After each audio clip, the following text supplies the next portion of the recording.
Did he get better?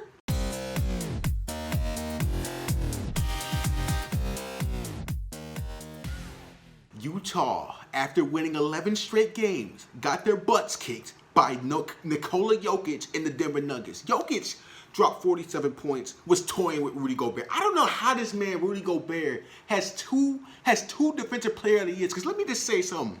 Every time this man plays against AD or Jokic, he gets tore up. Tore up. I don't know why.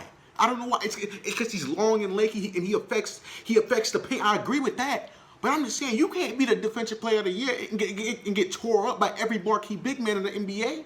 You cannot do that. But let's talk about the Denver Nuggets. The Denver Nuggets, because people have been paying attention to the Utah Jazz, who have been on an 11-game winning streak until today. But Denver has been on a tear. Denver, outside of their loss to San Antonio, I think they won something like 7 straight games. They were rolling. They beat the Phoenix Suns a couple of times. I think they beat the Mavericks another time. They were rolling. You know what I'm saying? They're rolling right now. If Jamal Murray can pick it up, you know what I'm saying? The Denver Nuggets could be a powerhouse. Like, I thought since they lost Jeremy Grant, they would have taken a major backslide, but they got Will Barton back, you know what I'm saying? And they look like that team who last year, I'm not even gonna bring that up, but actually, yes, I am. But the Denver Nuggets are currently 4th right now, right? Utah's 1st. They now have the same record as the Clippers, but the reason why they're 1st is because they beat the Clippers earlier this season. I expect the Clippers to get the 1 seed.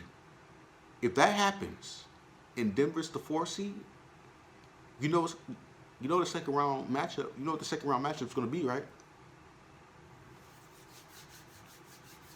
Paul, Paul, you ready? Paul, you ready? Hopefully Serge Ibaka can do it. Hopefully Serge Ibaka can slow this man Jokic down. Because if he can't, and Paul George, it's a no-show. I didn't want to bring him up. I didn't want to bring him up. Because every time, for some reason, I just don't know why, but every time I think of the Denver Nuggets, for some reason the Clippers just come to mind. I didn't want that to be the case. I'm tired of thinking of these. I'm tired of thinking of these guys. You know what I'm saying? Because if they, Paul. Because Kawhi Leonard's doing his thing. He's picked it up. Kawhi Leonard has picked it up. They've been on like, I think they're like on a outside of 1 game. They won like 9 out of the last 10 games. So Kawhi has picked it up. Paul, it's time to step up, buddy. Because it's starting to look like you're going to face this team again. But that's the video, y'all.